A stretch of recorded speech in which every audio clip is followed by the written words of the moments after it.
प्रिय साथी नमस्कार। आपका स्वागत है आपके अपने यूट्यूब चैनल एग्ज़ाम गुरु सीमांचल में। साथियों, आज हम लाए हैं आपके लिए शेरशाह के विषय में महत्वपूर्ण जानकारियाँ। शेरशाह के विषय में जानकारी हम लोग आज बिंदुवार तरीके से पढ़ेंगे। बिंदुवार तरीके से फ़ायदा ये होगा कि आपको ज़्यादा से ज़्यादा जानकारी होगी और कम से कम याद करने की ज़रूरत होगी। अगर हम इसी को विस्तारित रूप से लिखें तो आपको बहुत सारी बातें याद रखनी होती, लेकिन हम लोग मुख्य बिंदु को आसानी से याद कर लेंगे। तो शुरू करते हैं वीडियो को। वीडियो में बने रहें और पसंद आने पर लाइक और शेयर करना ना भूलें। साथ ही साथ अगर वीडियो पर नए हैं तो सब्सक्राइब कर दें, क्योंकि हाथ से लिखना बहुत ही मेहनत का काम होता है। तो शुरू करते हैं महत्वपूर्ण जानकारी शेरशाह के विषय में। आज का टॉपिक है महत्वपूर्ण जानकारी, वो भी शेरशाह के विषय में। शेरशाह सूरी। शेरशाह सूरी इस नाम से आप लोग भली भांति वाकिफ़ हैं, परीक्षा में अक्सर ये पूछे जाते हैं। शेरशाह सूरी विशेषकर बिहार से जुड़ा परीक्षा हो, अगर बिहार पीसीएस या फिर पीपीएससी हो तो इसमें तो बहुत ही ज़्यादा पूछे जाते हैं, या फिर बीएसएससी होते हैं तो इसमें भी पूछे जाते हैं। शेरशाह सूरी वास्तविक नाम क्या था? फरीद खान। ध्यान देना है, शेरशाह सूरी का वास्तविक नाम फरीद खान। फरीद खान के ही नाम से शेरशाह बचपन में जाना जाता था। आगे बढ़ते हैं। शेरशाह सूरी का वास्तविक नाम फरीद खान। और आगे बढ़ते हैं। इसके पीछे एक बहुत लंबी कहानी है। शेरशाह फरीद खान से शेरशाह कैसे बना, आगे इसके बारे में भी हम लोग जानकारी प्राप्त करेंगे। तो आगे बढ़ते हैं। शेरशाह के पिता का नाम देखते हैं। शेरशाह के पिता का नाम हसन खान सूरी। याद रखना है, हसन खान सूरी सासाराम के एक कह सकते हैं एक मध्यम वर्ग के जागीरदार थे। थोड़ी बहुत ज़मीनें, थोड़ी बहुत संपत्ति इनके पास थी, जिससे इनका भरण पोषण अच्छी तरह से हो रहा था। लेकिन इन्होंने एक दूसरी शादी कर ली थी। शेरशाह दो भाइयों से थे और इनके पिता हसन खान जो है दो शादियाँ की थी। पहले जब दूसरी शादी की उससे एक बेटा था जिसका नाम था सुलेमान की माँ, चूँकि सुलेमान की माँ फरीद की सौतेली माँ थी, इसलिए सुलेमान की माँ अक्सर चाहती फरीद से जलती थी, क्योंकि फरीद भाइयों में सबसे तेज़ था इसलिए और बड़ा भी था। इसलिए सुलेमान की माँ को खौफ था कि फरीद खान को कहीं ना कहीं उसके पति अपना उत्तराधिकारी ना बना दे, अपनी सारी जागीर ना दे दे। तो अक्सर वो फरीद को घर से इधर उधर बेदखल करने की कोशिश में लगी रहती थी और आखिरकार कामयाब भी हुई। उनकी माँ के ही कहने पर, उनकी माँ के परेशान करने पर ही हसन खान ने फरीद को घर से दूर करने का कई बार प्रयत्न भी किया। तो बढ़ते हैं आगे, इस विषय में जानकारी लेते हैं। तो हसन खान सूरी, दादा का नाम था इब्राहिम खान सूरी। याद रखना है। जन्म तिथि 22 मई 1486। 22 मई 1486 को सासाराम बिहार में फरीद खान यानी कि शेरशाह सूरी पैदा हुए थे। और कई पुस्तकों में दिया गया है शेरशाह सूरी का जन्म स्थान पंजाब या फिर हिसार हरियाणा भी बताया गया है, लेकिन सटीक जानकारी ये है कि सासाराम ही इनका जन्म स्थान है, सासाराम बिहार। तो जन्म स्थान कहाँ होगा? जन्म स्थान हो जाएगा सासाराम बिहार। ये ज़्यादा सटीक लगता है, क्योंकि इनका मकबरा जो था शेरशाह ने खुद से बनवाया था। इसकी शुरुआत करवाई थी शेरशाह ने, कंप्लीट तो नहीं करवाया लेकिन खुद से शुरुआत करवाया और अपना मकबरा बिहार में शुरुआत करवाया। इससे लगता है कि शेरशाह को बिहार से काफ़ी दिलचस्पी थी, क्योंकि सासाराम बिहार में पड़ता है और इस जगह पर ही लगता है कि इनकी पैदाइश भी हुई होगी। तो आगे बढ़ते हैं। प्रारंभिक शिक्षा केंद्र। शेरशाह का प्रारंभिक शिक्षा जौनपुर से हुआ, जैसा कि पता लगता है कि शेरशाह ने प्रारंभिक शिक्षा जौनपुर से प्राप्त किया। जौनपुर। आगे बढ़ते हैं। शेर खान की उपाधि। अब साथियों हम लोग एक चीज़ नया जान पा रहे हैं कि शेर खान, ये शेर खान कौन है? ये शेर खान ही दरअसल शेरशाह है। ये शेरशाह ही शेर खान है और शेर खान ही शेरशाह है और शेरशाह शेर खान ही फरीद खान है। बचपन में फरीद खान, उसके बाद शेर खान और उसके बाद शेरशाह। इसको आसानी से हम लोग समझने की कोशिश करते हैं। चलिए थोड़ा आगे देखते हैं। बहार खान नुहानी ने उपाधि दिया शेर खान की। तो यूँ जान लेते हैं कि शेरशाह के माता पिता ने उनका नाम शेरशाह या शेर खान नहीं रखा था, बल्कि उनके माता पिता ने उनका नाम रखा था फरीद खान। तो शेरशाह को जो नाम अपने माता पिता से मिला था वो था फरीद खान सूरी कबीला के थे ये लोग, तो सूरी कहलाते थे, सूरी वंशज के थे, तो उनका नाम रखा गया था फरीद खान। लेकिन शेर खान नाम किसने रखा? बहार खान नुहानी, जो कि बिहार के एक शासक थे। कैसा शासक? उन्होंने खुद को शासक घोषित किया था। बिहार के काफ़ी प्रदेशों पर कब्जा करके और काफ़ी प्रदेशों को जीतकर बहार खान नुहानी ने खुद को स्वतंत्र शासक घोषित कर दिया। उसके दरबार में जब शेरशाह यानी कि फरीद खान पहुंचा तो फरीद खान की काबिलियत देखकर उन्होंने उनको शेर खान की उपाधि दी। आगे बढ़ते हैं, क्यों दी? चलिए इस पर चर्चा कर लेते हैं। जब शेर खान जौनपुर से लौटने के बाद शेर खान पहुंचा बहार खान नुहानी के दरबार में बहार खान नुहानी ने शेरशाह को कुछ दिन देखा परखा तो उन्हें पता लगा, उन्हें ये आभास हुआ कि ये लड़का जो है काफ़ी काम का है और इसके अंदर जानकारी भी काफ़ी भरी हुई है और बहुत चुस्त चालाक बच्चा है। तो उन्होंने क्या किया कि फरीद खान को अपने बेटे, उनका बेटा छोटा था, बहार खान नुहानी का एक लड़का भी था, बहार खान नुहानी का एक लड़का था जिसका नाम जमाल था, जमाल खान नुहानी। तो जमाल जो था वो छोटा था, जमाल जो था वो छोटा था। तो जमाल की शिक्षा दीक्षा के लिए फरीद खान को जो है नियुक्त किया गया बहार खान नुहानी द्वारा, फरीद खान की काबिलियत को देखते हुए। तो इस प्रकार फरीद खान जमाल खान के गुरु हुए। जमाल खान चूँकि नाबालिग थे तो फरीद खान उसे पढ़ाते लिखाते थे और उन्हें उनके गुरु के रूप में कार्य करते थे। आगे बढ़ते हैं। बहार खान नुहानी, हाँ थोड़ा और जान लेते हैं। बहार खान नुहानी के दरबार में फरीद खान जो है जब से जमाल का गुरु बना और अपने काबिलियत से बहार खान नुहानी को अक्सर प्रभावित करते रहते थे। इससे बहार खान नुहानी के जो दरबारी लोग थे, दरबार के लोग थे, उन्हें जलन होने लगी और वह फरीद खान को बाहर निकालने के लिए साजिश और षड्यंत्र रचने लगा। वो अपने षड्यंत्र में कुछ दिन के लिए कामयाब भी हुए और बहार खान नुहानी का समर्थन जो है फरीद खो दिया। फिर फरीद को वहाँ से भागना पड़ा और जाना पड़ा मुग़लों की शरण में। मुग़लों की शरण में मतलब बाबर की शरण में। बाबर उस समय भारत में दिल्ली सल्तनत पे था, काबिज था, उनके पास चला गया और उनकी सेना में भर्ती हो गया। तो एक और महत्वपूर्ण बात, शेर खान की उपाधि। बहार खान नुहानी ने शेर खान को यानी कि फरीद खान को एक बार काम दिया कि जंगल जाओ और एक शेर को मारो।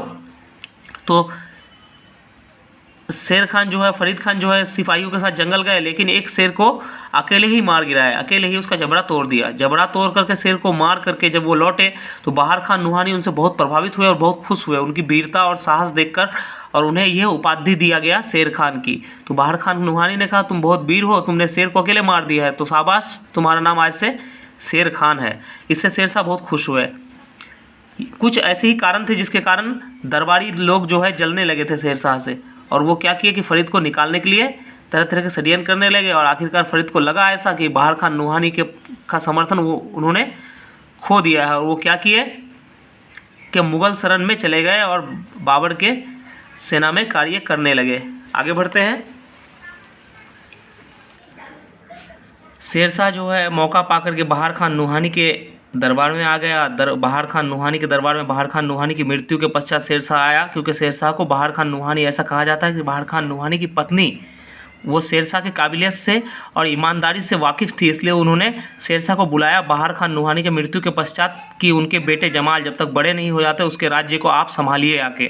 तो ये मौका पाकर शेरशाह मुग़ल दरबार को छोड़कर बहार खान नुहानी के राज्य में चला गया और बहार खान नुहानी के तख्त पे बैठ गया और उसे अच्छे से राज्य करने लगा। इस बीच में शेरशाह को कई मौका मिले, जिसमें से एक मौका मिला रोहतास का किला। रोहतास का किला को शेरशाह ने बड़ी चतुराई से जीत लिया।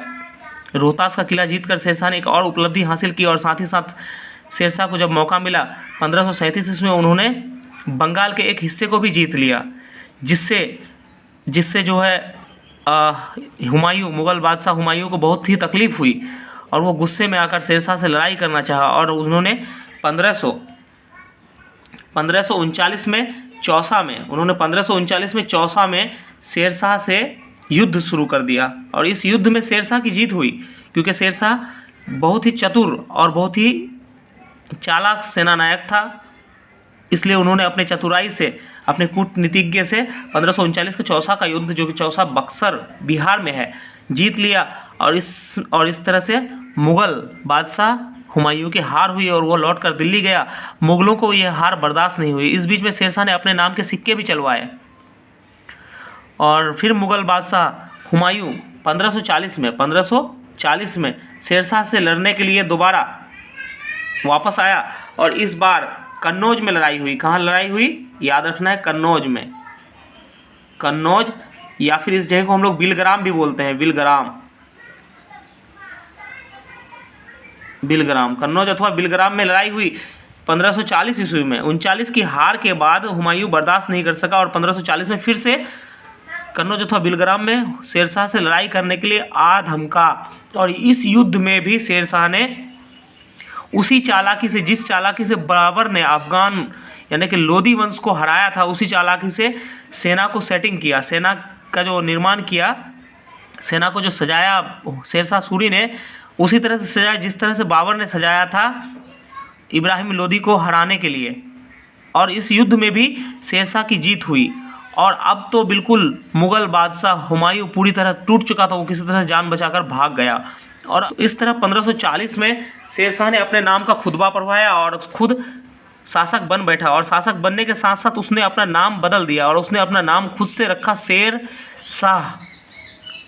तो यहाँ आपको समझ में आ रही है, यहाँ आपको समझ में आ ही रहा है कि शेरशाह ने अपना नाम शेरशाह रखा खुद से, क्योंकि शेर खान तो उसको उपाधि मिली और शेरशाह उसने खुद से रखा। और शेरशाह नाम का खुतबा पढ़वाया, खुतबा पढ़वा कर वह खुद सल्तनत पर बैठ गया। और हम लोग शेरशाह सूरी जो बोलते हैं, सूरी बोलते हैं उसके वंश के नाम को जोड़ करके, वंश के नाम को शेरशाह से जोड़ते हैं और शेरशाह सूरी पूरा नाम बोलते हैं। तो शेरशाह के नाम से उन्होंने खुतबा पढ़वाया। अब देखते हैं शेरशाह के कार्य। शेरशाह के कार्य को अगर देखा जाए तो शेरशाह ने रुपया नाम की शुरुआत शेरशाह ने की।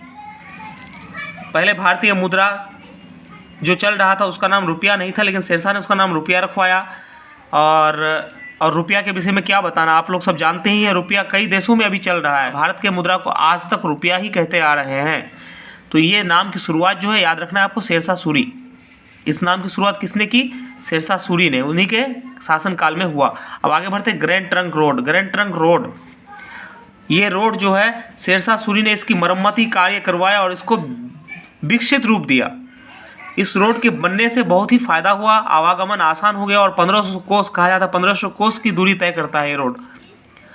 और साथ ही साथ सड़क के किनारे वृक्ष जो आज हम लोग देख रहे हैं, ये लगवाने की जो नियमित रूप से शुरुआत, वृक्ष तो पहले भी लगते थे रोड के किनारे किनारे, लेकिन इसकी नियमित शुरुआत शेरशाह सूरी ने ही कराई, जो कि बहुत बड़ी उपलब्धि मानी जा सकती है। आज भी मुसाफिर जो है कहीं चलते हैं और अगर थक जाते हैं तो गांव के मुसाफिर आज भी रोड के किनारे लगे वृक्षों के छांव में बैठकर आराम करते हैं, विश्राम करते हैं। तो आगे बढ़ते हैं। डाक विभाग। डाक विभाग पहले से ही चला आ रहा है, सूरी वंश से पहले से ही डाक विभाग की स्थापना हो चुकी थी, लेकिन डाक विभाग सक्रिय रूप से कार्यरत नहीं थे। इसका जीर्णोद्धार करवाया शेरशाह सूरी ने, इसे सक्रिय किया, डाक विभाग को सक्रिय किया। इससे ये इतना सक्रिय हो गया कि लोगों को खबर आसानी से पहुंचने लगे। उसके बाद भ्रष्टाचार पर नियंत्रण, उन्होंने भ्रष्टाचार पर भी नियंत्रण किया। उस समय इलाके के लोग सूद बहुत ज़्यादा लेते थे, इस पर भी शेरशाह ने अंकुश लगाने का प्रयत्न किया। साथ ही साथ शेरशाह ने ज़मीन की एक नियमित पैमाइश भी शुरू करवाई। नियमित पैमाइश यानी नाप, और नाप के आधार पर लगान को फिक्स करवाया। शेरशाह ने कहा जिसको जिस तरह से जिसकी भूमि है उसी हिसाब से लगान लिया जाए, अपने मनगढ़ंत और थोपे हुए लगान किसी से ना लिया जाए। इस तरह से प्रजा की भलाई के लिए शेरशाह ने कई कार्य किए और लोगों ने भी शेरशाह का समर्थन किया और शेरशाह को अपना शाह मानने को तैयार हुआ। शाह के माने बादशाह होते हैं, ये फारसी लफ्ज़ है शाह के माने बादशाह होते हैं, बादशाह यानी कि राजा। शेरशाह के कार्य देख लिए। शेरशाह एक बार 1545 ईस्वी में, यानी कि एक चीज़ देखते 1540 ये वो ईस्वी है जिससे शेरशाह खुद के नाम से खुतबा पढ़वाकर शासक बना। और 5 साल बाद, 5 वर्ष बाद, यानी कि 5 वर्ष पश्चात जो है शेरशाह की मृत्यु हो जाती है। 5 वर्ष पश्चात शेरशाह की मृत्यु हो जाती है। कलिंजर यानी कि बुंदेलखंड में शेरशाह लड़ाई में एक युद्ध में शामिल हुआ। उस युद्ध में एक तोप का गोला अचानक फटा शेरशाह के पास और शेरशाह की मृत्यु हो गई। लेकिन शेरशाह के कार्य आज भी याद किए जाते हैं। तो ये थी शेरशाह की जीवनी। आपको वीडियो कैसा लगा आप कमेंट सेक्शन में ज़रूर बताएं। और जानकारी आपको अगर चाहिए शेरशाह से तो आप कमेंट में ज़रूर बताएं। हम प्रयास करेंगे कि आपके लिए शेरशाह से जुड़ी हुई और भी रोचक तथ्यों को एक जगह समाकलित करके आपके सामने प्रस्तुत किया जाए। तो अगर चैनल पर